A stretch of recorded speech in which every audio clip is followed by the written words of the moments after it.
अन्ततः लामो समयको प्रतीक्षा र जनआस्था लगायत सञ्चार माध्यमहरूमा कार्की आयोगको प्रतिवेदन सार्वजनिक हुन थालिसकेपछि प्रधानमन्त्री सुशीला कार्कीले कार्की आयोगको प्रतिवेदनलाई सार्वजनिक गरेकी छन्।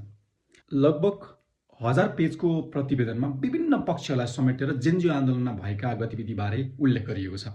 टिओबीमा आबद्ध भएका युवाहरूको बयान, तत्कालीन प्रधानमन्त्री केपी शर्मा ओलीको बयान, प्रधान सेनापतिको बयान, काठमाडौँ महानगरपालिकाका तत्कालीन मेयर बालेन्द्र शाह बालेनको बयान, त्यस्तै सामाजिक सञ्जालका इन्फ्लुएन्सरहरू जसमा भाग्य न्यौपाने, टङ्क दाहाल, सुजन ढकाल, दिलभूषण पाठक, हिमेश पन्त, गायक शिव परिवार लगायत जसले त्यो बेलामा स्ट्याटस लेखेर अथवा विभिन्न अफवाह फैलाउने काम गरेका थिए, ती सबैका विषयमा कार्की आयोगले बोलेको छ, बयान लिएको छ र ती विषयमा विश्लेषण गरेको छ।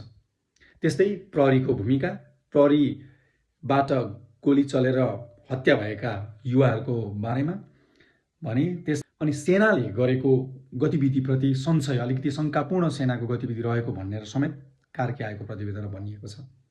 हुन त 1000 पृष्ठमा अझै कति कुराहरू आउलान्, तर मूलतः सम्पूर्ण पक्षलाई समेटेको छ। जस्तै रवि लामिछाने जेलबाट भागेका अथवा भाग्ने स्थिति कसरी बनेको भन्नको लागि नक्कु कारागारका जेलर तथा डिएसपी लगायतको बयानहरू लिएको छ। उक्त आयोगले तत्कालीन प्रधानमन्त्री केपी शर्मा ओली, गृहमन्त्री रमेश लेखक तथा आइजिपी चन्द्रकुबेर खापुङ विरुद्ध मुद्दा चलाउन वा कारबाही गर्न पनि सिफारिस गरिसकेको छ। अब यस अवस्थामा अब बन्ने सरकारले कस्तो कदम लिन्छ भन्ने कुराले कार्की आयोगको प्रतिवेदन कार्यान्वयनको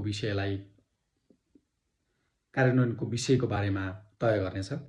यद्यपि यसरी सार्वजनिक भएको आयोगको बारेमा चौतर्फी बहस निस्किएको छ। कतिपयले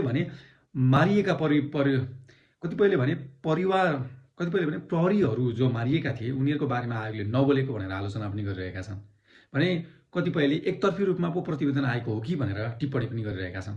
तपाईलाई के लाग्छ?